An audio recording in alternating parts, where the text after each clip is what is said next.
maior ênfase, né, nesse culto seja a libertação. A palavra libertação parece que é a palavra-chave, mas nós vamos adorar, nós vamos ser edificados na palavra, e é claro, em tudo que estará acontecendo aqui, vai estar acontecendo também a libertação da parte do Senhor sobre as nossas vidas.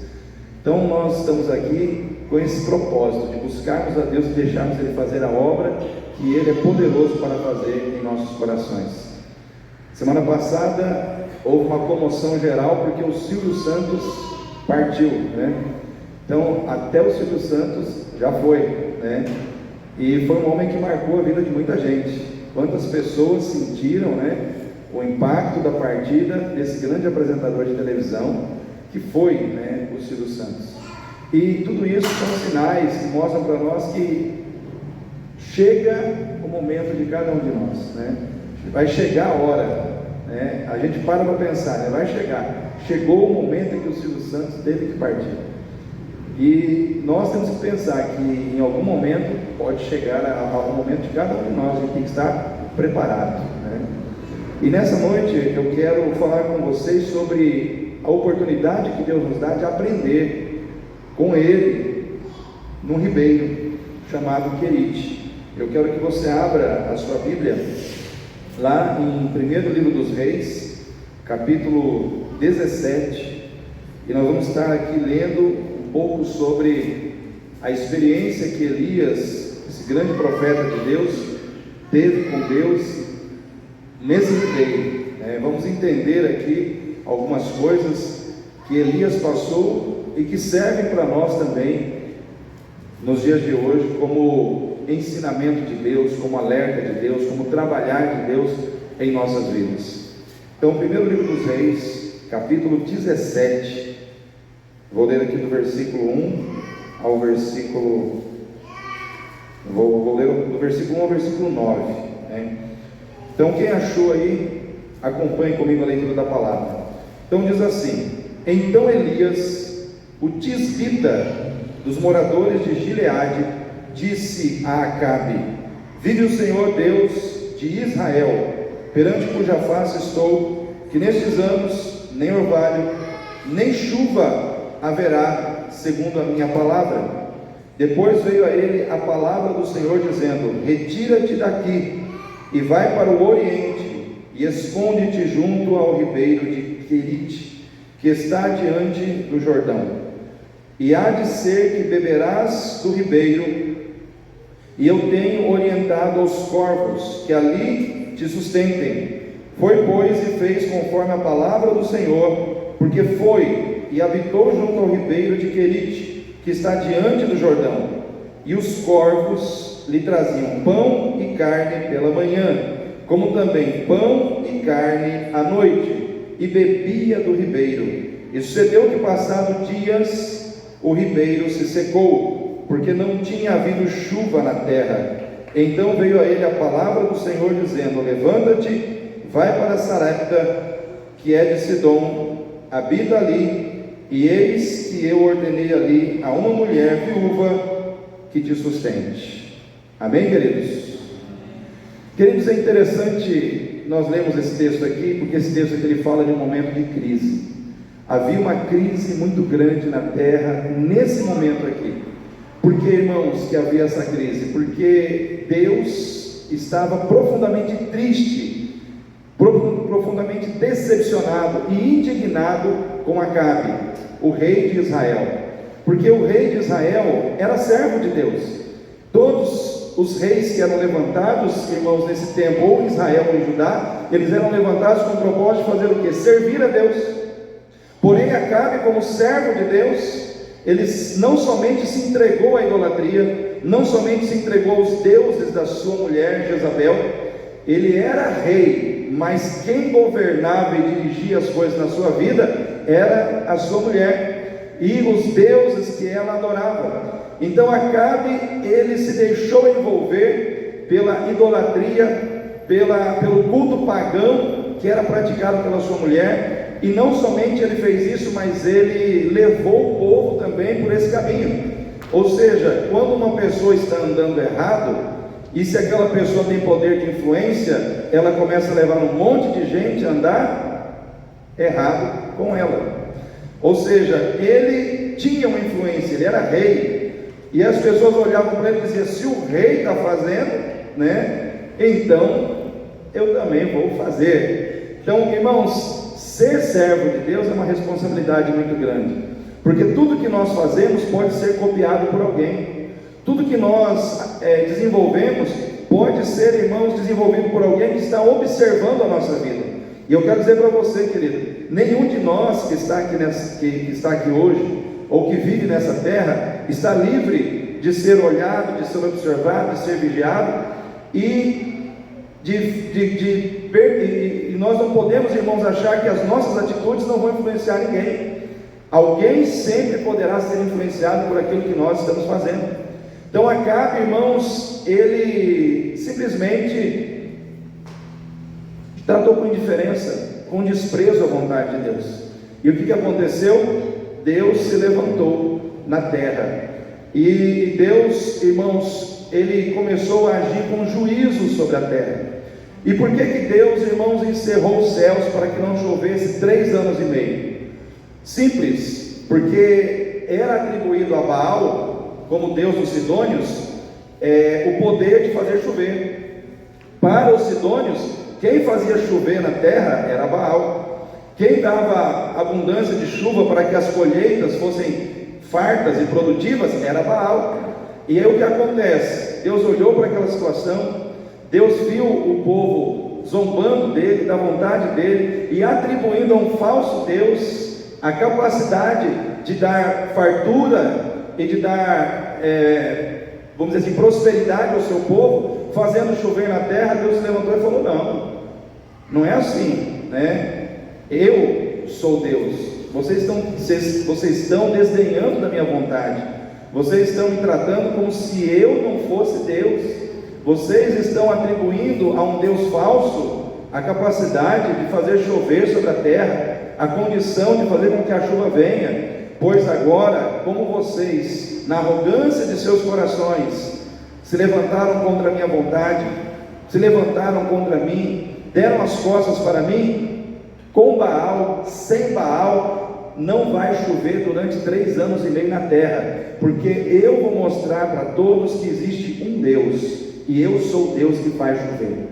Só existe um Deus que pode dizer: chuva cai, ou chuva deixe de cair, e esse Deus não é Baal, esse Deus sou eu.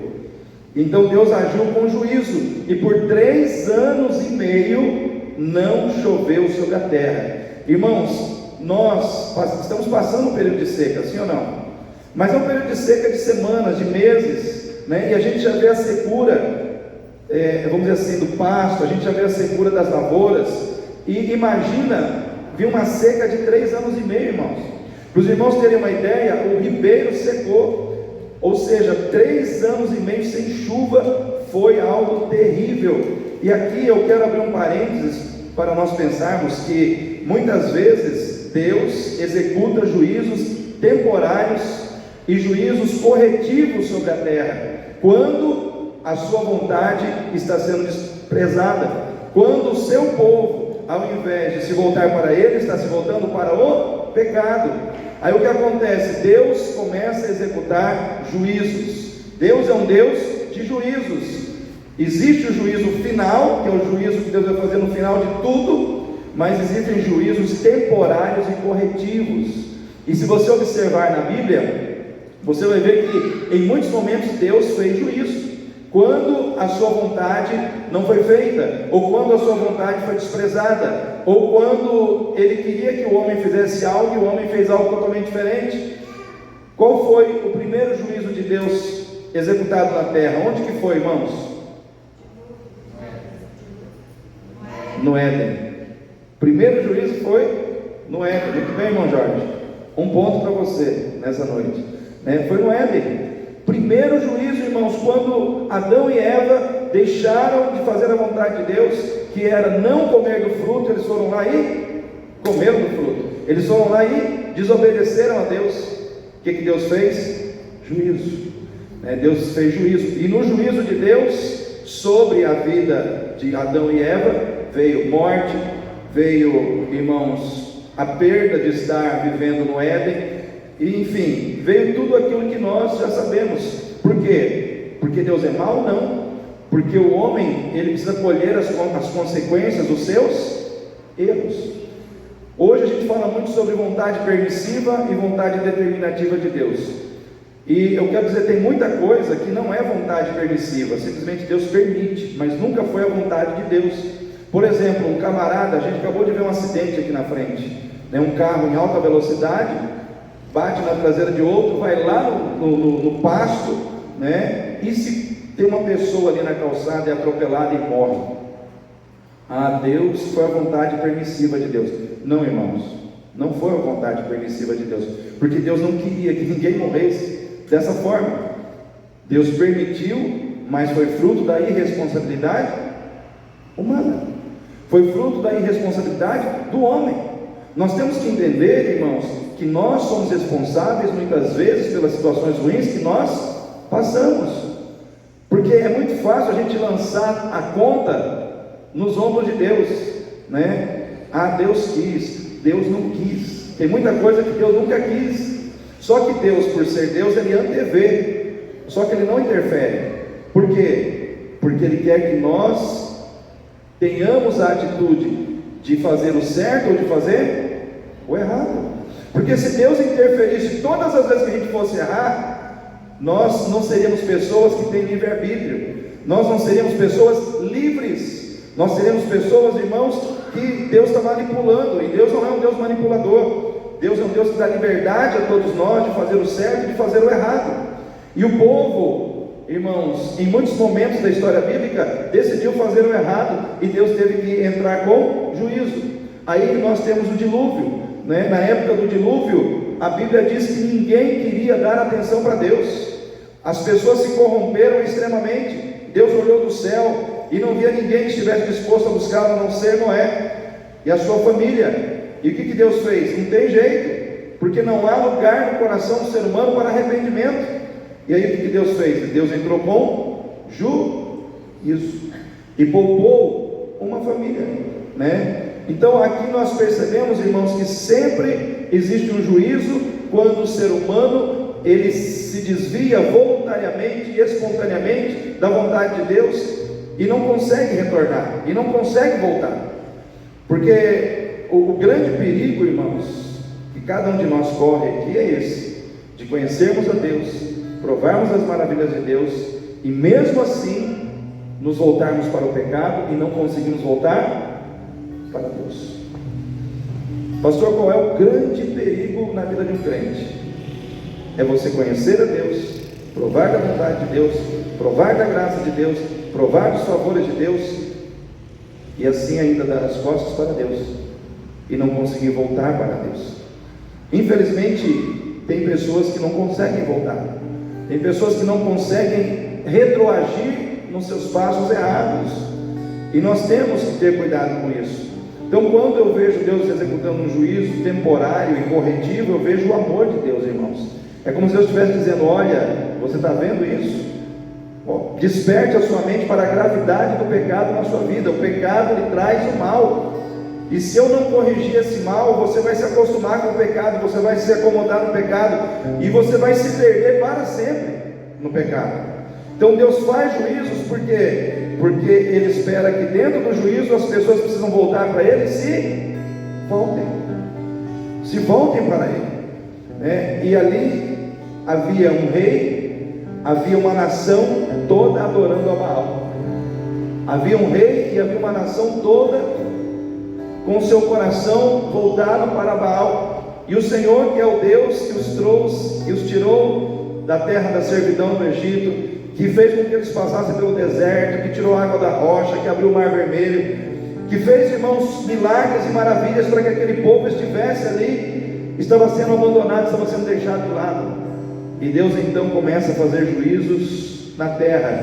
Deus é um Deus que executa juízos, usando muitas vezes os fenômenos naturais, ou os fenômenos da natureza, né? Aquele povo achava que Baal era aquele que fazia chover na terra, e Deus falou: não, só existe um que faz chover na terra, esse Deus sou eu.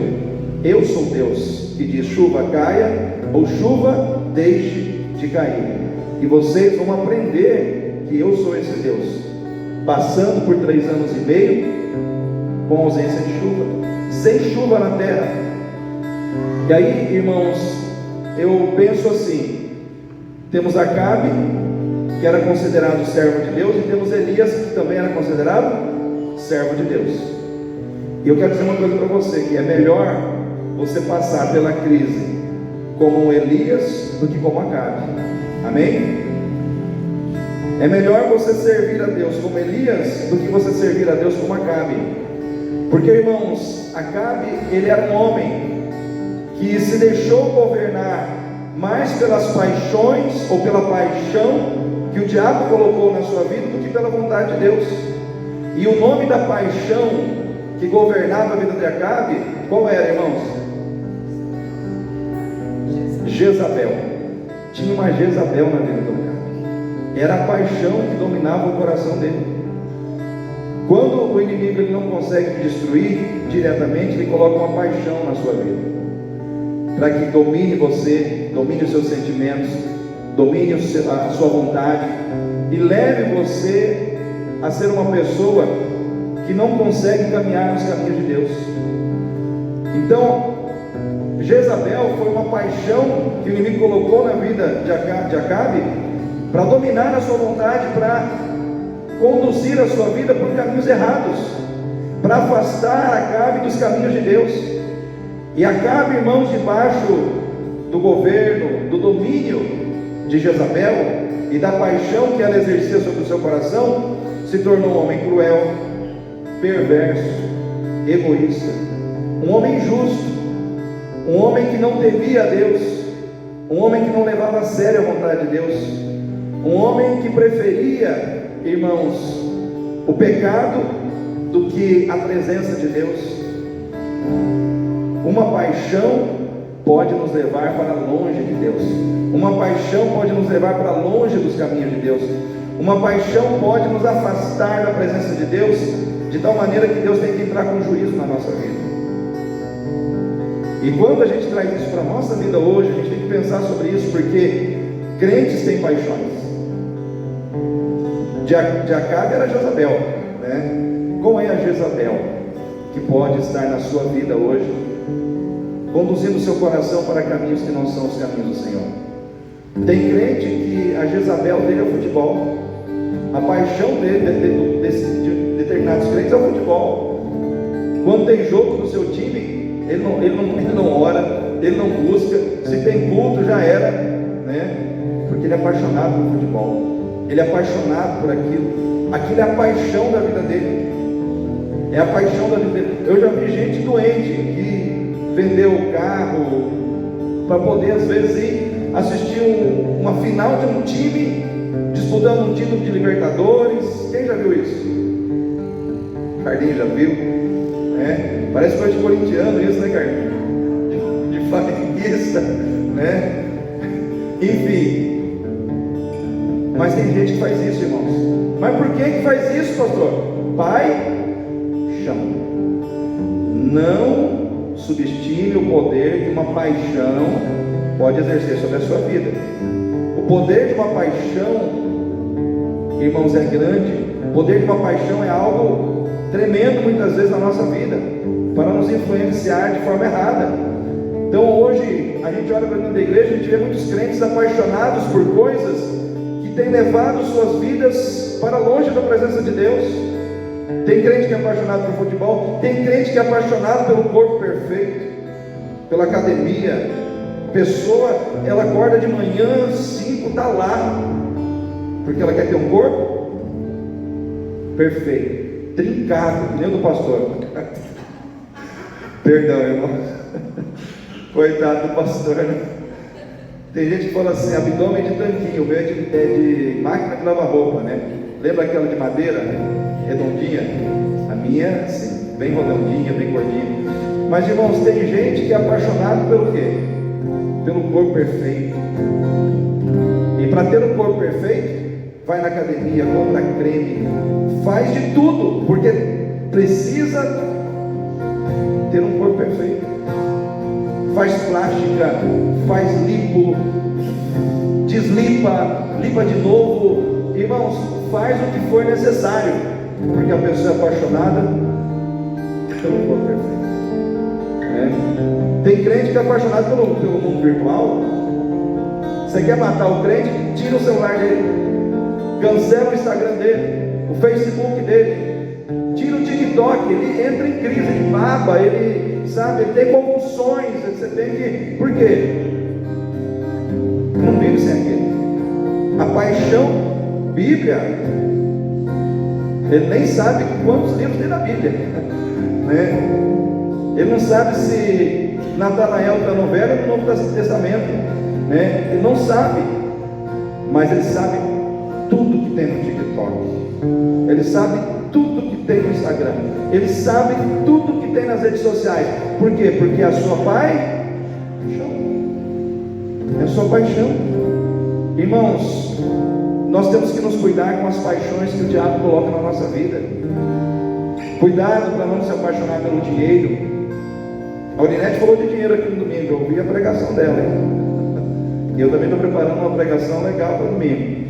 Mas a paixão pelo dinheiro, quanta gente já matou por dinheiro, quanta gente já morreu por dinheiro, quanta gente já fez loucura por dinheiro. Você vê noticiários aí de filho que matou os pais por causa de dinheiro. Paixão pelo dinheiro, paixão pelo ter dinheiro, paixão. Para onde que a paixão de Acabe o levou? Para onde que aquela paixão por Jezabel o levou, irmãos?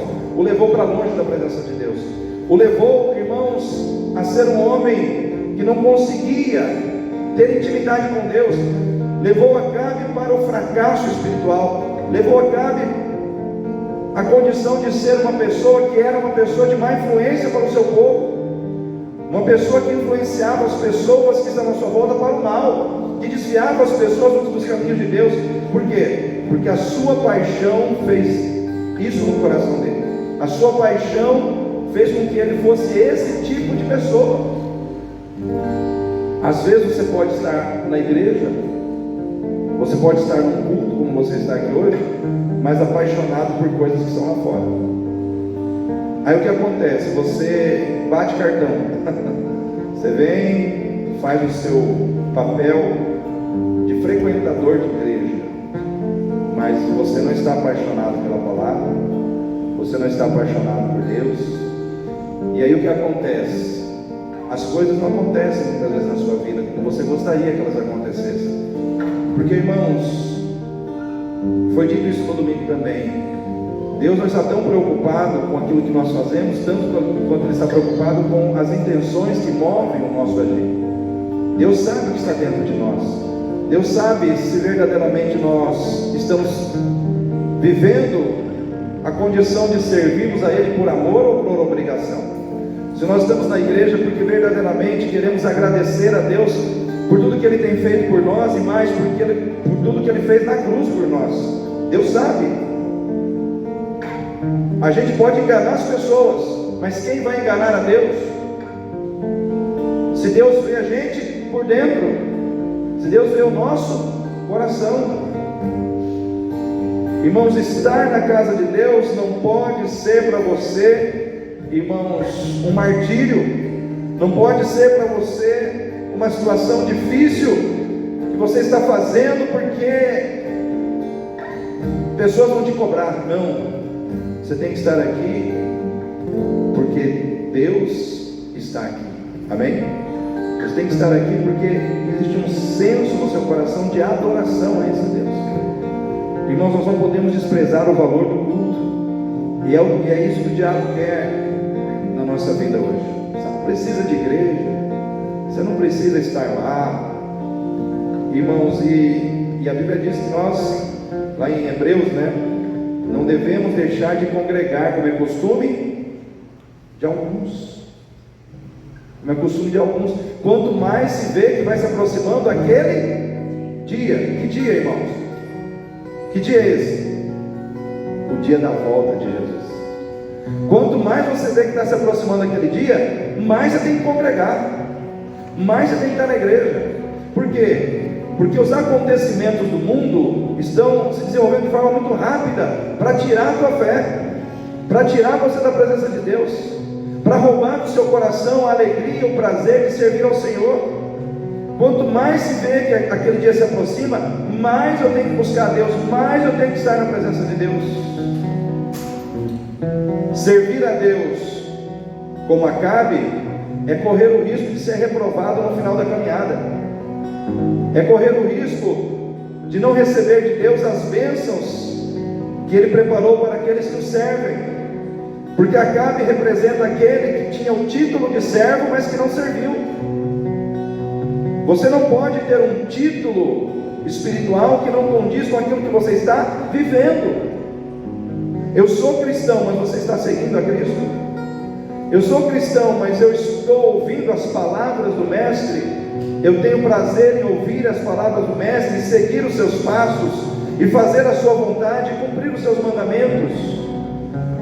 Jesus diz: as minhas ovelhas ouvem o que, irmãos?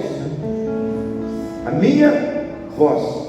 Qual é a voz que você tem ouvido? Qual é a voz que tem conduzido os seus passos nesses dias? Irmãos, qual é a paixão que talvez está dominando o seu coração? Cuidado para não se apaixonar por aquilo que vai te afastar de Deus. Cuidado para não permitir que uma Jezabel entre na sua vida. Nem sempre Jezabel é representada por uma pessoa de carne e osso. Pode ser representada por aquilo, por algo, ou por uma situação que nos domina, que nos controla, que coloca rédea na nossa vida, que coloca cabresto na nossa vida. Os irmãos sabem o que é cabresto? Quem já andou em cavalo sabe, né? É aquilo que você coloca no cavalo para domar ele e dar o direcionamento que você quer. E muitas vezes, irmãos, as paixões que o inimigo tem levantado nesse tempo têm feito isso com muitos crentes. Tem crentes que se apaixonaram por futebol, pelo mundo virtual, pela internet, pelas redes sociais, por festança, por dinheiro, por prazeres, irmãos. E aí? Aí Deus está ficando em segundo? Ficando em segundo plano. Deus está ficando em segundo plano.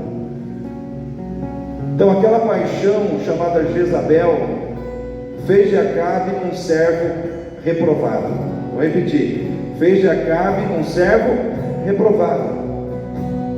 Mas Elias ele não era governado pelas paixões. Elias ele era governado pela vontade de Deus. E quem é governado pela vontade de Deus, diferente daquele que é governado por uma paixão, ele se torna alguém sensível à voz do Espírito Santo. Se torna alguém que não se desvia dos caminhos do Senhor, mesmo quando está passando por situações difíceis na vida, mesmo quando está colhendo os frutos dos erros dos outros. Você sabia que muitas vezes o justo sofre por culpa daquele que está andando errado? O juízo que Deus trouxe sobre a terra foi para tratar com o pecado daquele que estava agindo com infidelidade. Porém, Elias também passou pela crise. Elias também passou por tudo de ruim que estava acontecendo naquele tempo. Não tinha como, eu vou tratar só, mas Elias não fez nada. Não, irmãos. Às vezes, já ouviu aquela frase que o justo paga pelo pecador, pelo justo, né? Que o certo paga pelo errado. Quando Deus está tratando, irmãos, com o pecado de uma nação, quando Deus está tratando com o pecado de um povo, e você faz parte daquele povo, você está ali inserido, você também vai passar pelas situações difíceis que vão vir sobre a vida de todo mundo. Você também vai sofrer com aqueles que estão andando errado. Mas eu não fiz nada para merecer isso. Pois é, mas você está no planeta Terra. Você está no ecossistema onde Deus está tratando com as pessoas que precisam ser tratadas ali. Não tem como tirar você da terra e colocar você no outro planeta enquanto Deus trata com as pessoas, não. Você vai passar. Está tendo situação de crise, está tendo situação de miséria, está tendo situação de sofrimento. Você vai ter que passar junto com essas pessoas pela situação de crise, pela situação de miséria, pela situação de sofrimento. você vai ter que passar também. Só que tem um grande detalhe, irmãos. Tem um grande detalhe. Elias, ele estava passando por tudo isso, mas só que Deus pegou Elias e o colocou no ribeiro de Querite, para que ele bebesse a água do ribeiro. E de manhã e à noite, Deus mandava os corvos levar para Elias pão e o que, irmãos?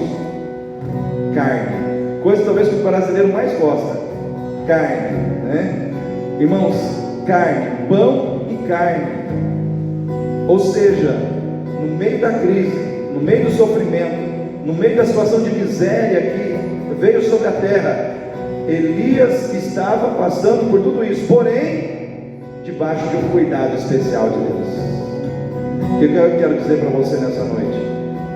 Que no meio das crises, no meio das dificuldades, no meio das lutas, aqueles que servem a Deus e que permanecem fiéis a Deus, que permanecem servindo a Deus no meio da dificuldade, eles podem descansar, porque Deus vai cuidar de suas vidas no meio da dificuldade. Havia dificuldade, havia luta, havia crise, porém Elias estava sendo guardado pelo Senhor. Eu quero dizer uma coisa para você, querido: Deus sabe guardar daqueles que o servem no meio das dificuldades. Eu quero dizer para você nessa noite, Deus mandou dizer isso para você. Está passando por dificuldade, está passando por luta, é tempo de crise, mas você está sendo fiel a Deus, está servindo a Deus, descansa, porque Deus vai cuidar de você. Em meio àquele cenário difícil, Deus levou Elias para um lugar de repouso, Deus levou Elias para um lugar de descanso, Deus levou Elias para um lugar de provisão, Deus levou Elias para um lugar de bênção. E eu quero dizer para você, querido, existe também para você um lugar de descanso em Deus, existe também para você um lugar de refrigério em Deus, existe também para você um lugar de bênção em Deus, em meio às dificuldades. O que você precisa fazer? Fazer como Elias, servir a Deus e ser fiel a Deus em meio às dificuldades. O Acabe está adorando a Baal, você não precisa adorar a Baal. O Acabe está fazendo tudo errado, você não precisa fazer como Acabe fez. Faça diferente, para colher diferente, para colher aquilo que Deus vai entregar para aqueles que são fiéis a Ele. Elias representa o crente que é fiel, o crente que serve a Deus quando tudo está difícil. Porque servir a Deus enquanto tudo está fácil, enquanto a vida está boa, enquanto tudo está bem, a vida financeira está bem, a saúde está bem, a família está bem, até quem não é crente serve, até quem não é crente vira crente. Mas servir a Deus quando tudo está ruim, quando o cenário está ruim, quando as situações à minha volta estão ruins, aí sim, isso faz a diferença. Isso revela verdadeiramente, irmãos, quem eu sou como servo de Deus. Elias, ele foi exaltado por Deus em meio às crises, em meio às tribulações, em meio ao cenário de sofrimento. Eu quero dizer para você, querido, que é no meio da crise que Deus vai te exaltar, é no meio das lutas que Deus vai te exaltar, é no meio da crise que Deus vai revelar a todo mundo quem você é, como aquele que é servo dele de verdade.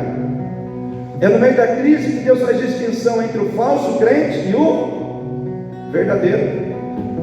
É no meio da crise que Deus separa aquele que serve daquele que não serve. É no meio da crise que Deus vai exaltar você. Às vezes as crises vêm para revelar, irmãos, aquilo que está dentro de nós, aquilo que nós carregamos. Se o que nós estamos carregando como conteúdo dentro de nós é algo bom ou algo ruim. É que nem uma ilustração que eu citei até lá na igreja onde eu preguei domingo agora, falando sobre essa questão das tribulações, que muitas vezes a tribulação vem, Deus permite que ela venha para revelar o que está dentro de nós. Aí eu contei a história do sábio que estava tomando uma xícara de café ao lado do seu aprendiz. Quantos conhecem essa história? Então você vai conhecer agora. O sábio estava tomando uma xícara de café, e aí passou alguém, esbarrou nele e caiu o café da sua xícara. Aí ele perguntou para o seu aprendiz, falou: por que caiu o café da minha xícara? Aí ele falou assim: porque alguém esbarrou em você. Ele falou: não, você está enganado.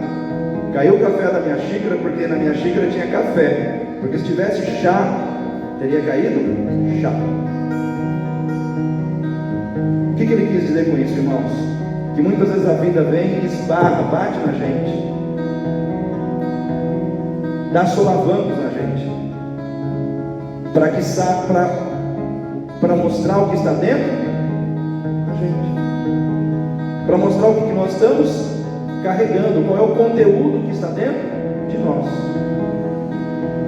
Se a sua vida está cheia de amor, de paz, de fé em Deus, de confiança no Senhor, de generosidade, quando a vida bater em você, o que vai sair de você? Amor, generosidade, fé, confiança em Deus, poder de Deus.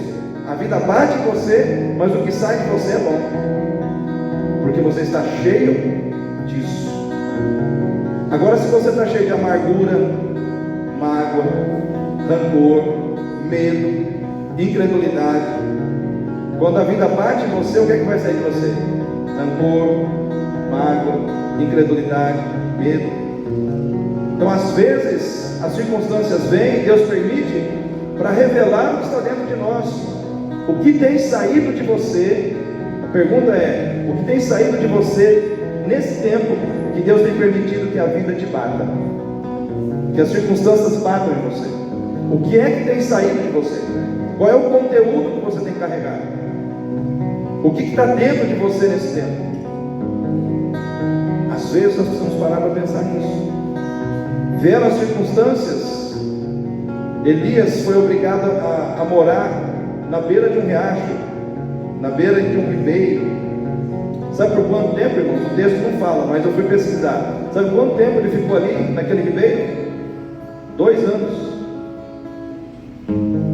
Você imagina você ficar 2 anos na beira do ribeiro? Só que, enquanto ele estava ali, não faltou carne, nem pão, nem de manhã e nem à noite.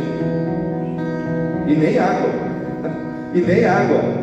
Ou seja, quando a gente está fazendo a vontade de Deus, quando a gente está servindo a Deus, Deus provê na nossa vida o que nós precisamos, para que possamos passar por aquela situação sem dizermos: faltou.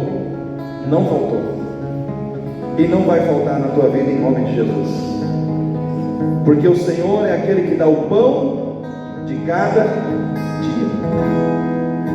É aquele que dá o pão de cada dia. Tinha muita gente naquela época que não tinha pão e nem carne, mas Elias tinha. Imagina 3 anos e meio, irmãos, de seca. Morreu, as criações morreram, as plantações, irmãos, acabaram, morreram também. E aí a gente fica pensando assim, né? Porque a mente do ser humano é assim, a gente quer questionar tudo. Mas durante 2 anos, carne e pão, da onde que vinha essa carne? Aonde que esse corpo foi achar essa carne? Como que veio carne? Irmãos, eu vou dizer uma coisa para você: não fique preocupado em saber como. Deus não é obrigado a te dizer como Ele faz, da onde Ele tirou. Você só precisa entender que Ele é Deus para fazer o que você precisa que seja feito. Você tem que descansar na certeza de que Ele vai fazer. Da onde está vindo, como está vindo, irmãos, não compete a nós. Se Deus quiser usar o ímpio para te abençoar, Ele vai usar. Deus é um Deus que executa juízos na terra quando o pecado se torna grande demais, ou na vida de um povo, ou na vida de uma família. Eu pergunto para os irmãos: esse juízo que Deus executa na vida de uma nação, Ele pode executar na vida de uma família? Sim ou não, irmãos? Sim. Deus pode executar o juízo na vida de uma família só. Uma família só. Ele pode tratar com aquela família. Tem 5 famílias, 4 tá, mas tem uma que aí Deus começa a tratar com aquela família. Quem lembra de Davi? Davi pecou, irmãos?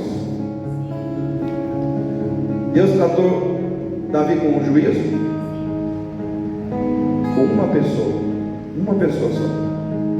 Deus, ele executa juízo sobre nações, Deus, ele executa juízo sobre grupos, Deus executa juízo sobre famílias, Deus executa juízo sobre uma vida,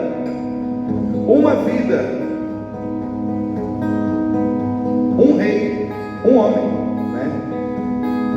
Era servo de Deus, era, mas ele adulterou, cedeu à tentação,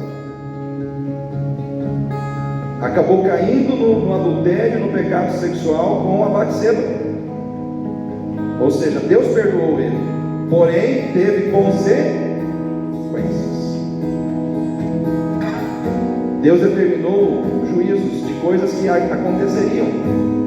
Deus disse: ó, está perdoado, porém a espada não se apartará da sua casa. Irmãos, imagina só, não teve mais paz dentro daquela casa. Os filhos começaram a brigar uns com os outros.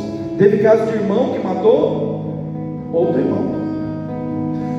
Aí olha só, outro juízo de Deus. O que você fez em oculto com a mulher do meu servo Urias, os homens farão à vista de todos com as suas mulheres. Você consegue entender isso? Deus falou: o que você fez, agora você também vai sofrer. Mas foi juízo de Deus. Então Deus, irmãos, é um Deus que ama, mas não deixa de ser justo porque Ele ama. Ele não deixa de julgar o nosso pecado. Ele não deixa, irmãos, de tratar com o nosso pecado quando nós não levamos a sério a sua vontade. Então nós precisamos entender que libertação não é apenas você chegar aqui e a gente fazer uma oração forte sobre a tua vida e mandar todos os capetas embora. Não é isso. A libertação muitas vezes precisa acontecer na nossa mente. Nós precisamos nos libertar de uma postura errada, de um entendimento errado, que está nos levando a agir errado e que vai nos conduzir a um destino errado. Um entendimento errado vai gerar uma atitude errada que vai te levar para um destino errado. A conduta errada, destino errado. Não tem jeito. Então nós precisamos entender que Deus fez juízo ali sobre aquela nação, porque o povo estava desviado da sua vontade. E ele levanta Elias e cuida de Elias. No meio de 3 anos e meio de seca, um profeta na beira de um riacho, bebendo a água do riacho, sendo alimentado por corvos, sendo cuidado por Deus, passando pelas dificuldades geradas pelo pecado do seu povo, mas passando junto com o povo. Às vezes, no meio da crise, nós queremos julgar os outros. Não julgue ninguém. Passe pelos sofrimentos ao lado daqueles que erraram, porque lá na frente, aqueles que erraram, aqueles que caíram, terão que olhar para a tua vida e reconhecer que só o Senhor é Deus e se voltar para Ele, porque foi isso que aconteceu. Ele estava no Querite, ficou ali 2 anos bebendo água do riacho, mas teve um momento que ele foi para o Carmelo, aonde ele fez descer fogo do céu, lambeu o holocausto e até a água que foi derramada no holocausto. O Querite, para você chegar no Carmelo, você tem que passar pelo Querite. Vou repetir: Carmelo é o lugar de exaltação, é o lugar onde todo mundo te aplaude, é o lugar onde todo mundo exalta a Deus e, em consequência disso, exalta também você, como aquele que está servindo a Deus. O Carmelo é o lugar da exaltação da sua vida diante das pessoas. Mas para você chegar lá, você tem que passar pelo Querite, que é o lugar onde ninguém te vê, só Deus te vê. É o lugar onde ninguém te aplaude, é o lugar onde ninguém está do seu lado te dizendo: olha, eu estou vendo a sua espiritualidade, eu estou vendo o quanto você é fiel a Deus, eu estou vendo o quanto você é servo de Deus. Não tem ninguém para dizer isso para você. Você tem que se satisfazer com Deus te vendo, com Deus te aprovando, mas passando no silêncio, passando sem ser visto, passando sem ser notado, enfrentando as crises mas servindo a Deus, enfrentando as lutas, mas servindo a Deus, enfrentando as dificuldades, mas permanecendo fiel a Deus. Quem passa pelo Querite vai chegar no Carmelo, e quando chega lá, vai descer fogo do céu. Quando chega lá, você vai ser usado para trazer a glória de Deus sobre a terra, e o fogo de Deus vai descer, vai consumir o holocausto, e todos terão que reconhecer que o Senhor é Deus. Mas porque você passou pelo Querite, não adianta você querer chegar no Carmelo sem ter passado pelo Querite. Querite é lugar de transformação, de capacitação, onde Deus está preparando você para coisas grandes. Deus está te preparando para fazer descer fogo do céu lá na frente. Mas hoje você tem que estar aqui, na dependência de Deus, buscando a Deus, servindo a Deus, quando tudo está difícil. E sabe o que vai acontecer quando você perseverar em servir a Deus nas dificuldades? O inimigo vai se levantar contra você. E foi isso que aconteceu, irmãos. Acabe, ele queria achar Elias de tudo quanto é jeito. Acabe ficou furioso com a vida de Elias, pela maneira como Elias estava servindo ao Senhor. Só que o Senhor escondeu Elias dos olhos de Acabe. Deus escondeu Elias do seu inimigo. O que eu quero dizer para você nessa noite? Assim como Deus escondeu Elias dos seus inimigos, Deus também vai te esconder, o inimigo não vai te achar. Aqueles que querem te destruir, aqueles que querem ver o teu fim, aqueles que querem tocar em você para te destruir, não vão conseguir te achar, porque você vai estar escondido em Deus.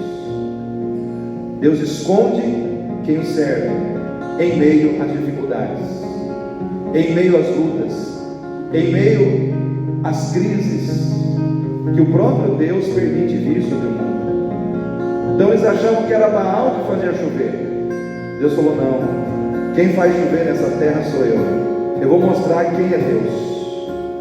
3 anos e meio não vai ter chuva, vai morrer gado, plantações vão morrer, mas todos saberão que eu sou Deus que faz chover na terra, e eu sou Deus que cessa a chuva na terra. Então nesse período eu fico imaginando quantos cultuaram a Baal, quantos sacrifícios foram feitos a Baal para que chovesse, e não caiu nenhuma gota do céu. Deus estava quebrando o poder de uma potestade. Deus estava quebrando o poder, irmãos, de um príncipe maligno que atuava naquela região. E às vezes Deus precisa fazer isso, quebrar fortalezas espirituais. E para isso Ele tem que tratar, Ele tem que usar até os fenômenos naturais, Ele tem que permitir que situações desagradáveis venham sobre a terra, para que Ele seja glorificado, para que Ele seja engrandecido. Irmãos, caminhando dentro dessa mensagem expositiva, Elias passou por tudo que o povo estava passando, por culpa do pecado do povo, mas Deus cuidou de Elias, amém? Com o problema, veio também a provisão de Deus sobre a vida de Elias, e Deus cuidou de Elias. Deus o colocou ali no ribeiro de Querite, mas só que chegou um momento que até mesmo o ribeiro secou. Secou o ribeiro, irmãos. Mas pastor, o ribeiro secou. O fato de ser servo de Deus, o fato de fazer a vontade de Deus, o fato de andar na linha com Deus, não impediu o ribeiro de secar. O ribeiro secou. O que era o ribeiro para Elias? Era a fonte daquilo que era essencial para a sua sobrevivência. Porque uma pessoa não pode ficar dias sem comer, sim, irmão? Sim ou não, irmãos? E sem beber água? Não fica. Jesus, irmãos, quando ele estava no deserto, ele ficou 40 dias sem comer. Mas não disse que ele ficou sem beber. Eu acredito que Jesus, ele não comeu, mas ele bebeu água, né? A água é essencial, é vital para a sobrevivência humana. Quando secou aquele ribeiro, secou aquilo que era essencial para a sobrevivência de Elias em meio àquela situação. E muitas vezes, irmãos, o ribeiro vai secar, mesmo a gente sendo servo de Deus. o ribeiro vai secar. E muitas vezes o nosso ribeiro pode ser um emprego que a gente tinha e de repente perdeu. A gente dependia daquele emprego, a gente dependia do dinheiro que vinha daquele emprego, mas o ribeiro secou. Às vezes o ribeiro da nossa vida pode ser um relacionamento afetivo. A gente se apoiava naquele relacionamento. Uma área da minha vida era suprida através daquele relacionamento, mas chegou uma hora que o ribeiro secou. O relacionamento acabou. O ribeiro secou. O ribeiro secou. E agora? Às vezes, irmãos, Deus permite o ribeiro secar, para que a gente possa aprender, irmãos, que a fonte que nos sustenta não é o ribeiro, mas é Ele, o Senhor. Muitas vezes Deus permite que o ribeiro seque, porque Ele está vendo que a gente está ficando muito dependente do ribeiro. Às vezes Deus permite que o ribeiro seque, porque Ele vê que nós estamos nos apoiando excessivamente, ou colocando a nossa segurança de forma excessiva no ribeiro, quando na realidade, quem nos dá segurança, quem nos sustenta, é Ele, é o Senhor. O ribeiro secou, porque a dependência do ribeiro estava ficando além do que deveria ser. A segurança no ribeiro estava ficando além do que deveria ser. A realização no ribeiro estava ficando maior do que deveria ser. Irmãos, eu quero dizer uma coisa para os irmãos: o ribeiro pode secar. E se o ribeiro secar, não se apavore. Por quê? Porque a provisão e a providência de Deus não vão secar na sua vida. Se o ribeiro secar, entenda que as provisões de Deus não secarão. O ribeiro secou, mas a providência de Deus não. Ela estava abundante sobre a vida de Elias. O ribeiro era um plano A, criado por Deus para trazer provisão e sustento a Elias. Só que quando o plano A teve a sua fonte de provisão e de sustento secada, o que Deus fez? Deus criou um plano B. Falou: secou o ribeiro, mas já tem uma viúva lá em Sarepta, que eu preparei para te sustentar. Eu quero dizer uma coisa para você, querido. Se Deus criou um plano para você e toda a fonte de sustento e provisão daquele plano se encerrou, Deus já tem um outro plano preparado para você. Deus já tem um outro plano alternativo preparado para você. Deus nunca vai permitir que um plano segue sem que outro seja feito. Amém, igreja? Porque o nosso Deus é um Deus de planos abençoadores. Deus não criou um plano para tirar o povo do Egito e levar para a terra prometida. Era um plano abençoado, era um plano de bênção. Só que entre o anúncio da promessa de bênção até a chegada da promessa, até o cumprimento da promessa, tinha um deserto no meio. Sim ou não? Entre a proclamação da promessa na sua vida e o cumprimento da promessa, tem um deserto que você vai ter que passar, que eu vou ter que passar. O plano de Deus era abençoado para o seu povo, porém tinha um deserto que tinha que ser enfrentado, vencido. E muitos no meio do deserto acabaram ficando no meio do caminho, porque começaram a murmurar, a reclamar, começaram a se entregar aos prazeres da carne e ficaram no meio do caminho. Eu e você temos que passar pelos desertos, irmãos, sem murmurar, sem reclamar, sem nos entregarmos aos prazeres da vida, sem olharmos para trás. Muitos olharam para trás. Sabe o que quer dizer quando você olha para trás? Quer dizer que o seu coração ainda está preso ao pecado, aos prazeres da vida antiga, da vida que você deveria ter deixado para trás, mas não deixou. Essa vida ainda está em você, por isso você fica olhando para trás. Quem olha para trás não caminha para frente. Quem olha para trás não avança no plano de Deus. Então Deus tinha um plano para sustentar Elias. O plano se encerrou, ele criou um outro plano, que era ir para a casa da viúva. Eu estou caminhando para o fim aqui, irmãos. E quando Elias vai caminhando para a casa da viúva, Aqui agora é eu, irmãos. Eu estou imaginando, tá? É a minha imaginação. Eu imagino assim, que Elias, ele fala: bom, o Senhor falou que tem uma viúva lá que vai me sustentar. Ah, essa mulher, ela deve ter preparado um churrasco para mim, deve ter matado um cordeiro. Ah, eu adoro um churrasco. Deve ter lá uma água gelada, deve ter muitas frutas, uma mesa grande. E aí ele vai caminhando em direção à casa da mulher, talvez pensando num churrasco, talvez pensando numa mesa farta, numa botija de água gelada. Só que ele chega lá, ele encontra uma mulher depressiva, uma mulher que estava catando uns gravetos para fazer um bolo, para que ela e o filho dela comessem e os dois morressem. Olha a perspectiva que estava no coração dessa mulher.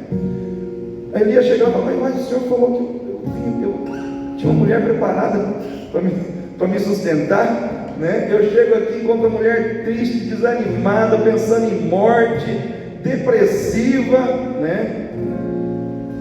O que isso quer dizer para nós, irmãos? Para mim e para você hoje? Que com Deus a gente muitas vezes não tem que esperar que as coisas venham prontas, mas a gente tem que estar preparado para ajudar as pessoas que Deus vai colocar no nosso caminho a aprontar aquilo que Deus quer nos entregar. Amém? Elias, ele teve que ajudar aquela mulher a aprontar o que ele queria entregar para ele e para ela. Amém, igreja? Quem quer um casamento abençoado aí? Não espere pronto. Você vai ter que ajudar o seu cônjuge a construir esse casamento. Amém, igreja? Quem quer uma igreja cheia, todos os bancos preenchidos, cheio de gente? Não espere pronto. Você vai ter que ajudar. Você vai ter que ajudar isso a acontecer. Às vezes nós queremos uma igreja com ar condicionado, nós queremos uma igreja cheia, que todos os cultos, né, o templo esteja lotado de pessoas, que não tem nem cadeiras para os outros sentarem. Mas isso não vai vir pronto. Isso vai vir à medida que nós ajudarmos isso a acontecer. Você está aqui para ajudar isso a acontecer. Você está aqui para fazer a diferença nos planos que Deus tem para você e para mim. As bênçãos que Deus quer entregar para você e para mim serão alcançadas se nós nos ajudarmos uns aos outros. Você precisa ajudar para que as coisas possam acontecer. Como que eu posso ajudar? Estando presente na igreja, sendo assíduo, né? Contribuindo com os dízimos, com as ofertas, assumindo seu compromisso com o chamado ministerial, evangelizando, trazendo pessoas, orando pela igreja, orando na igreja. Irmãos, todos nós podemos fazer a diferença. Não espere pronto. Esteja preparado para aprontar, para ajudar o outro a aprontar o que você quer receber. Amém, igreja? O Ribeiro de Querite é um lugar de aprendizado. Quantos aprenderam aqui nessa noite? Primeiro, nós aprendemos que por causa do pecado Deus executa na terra juízos temporários e corretivos. Nós aprendemos que em meio às lutas, às crises geradas pelo juízo de Deus, Deus cuida daqueles que o servem de uma maneira muito especial. Está servindo a Deus no meio da crise? Descansa. Vai ter corvo levando carne para você de manhã. Vai ter corvo levando pão para você de manhã. Vai aparecer provisão na tua casa e na tua vida. Por quê? Porque Deus cuida de quem serve. Deus cuida de quem é fiel. Deus não deixa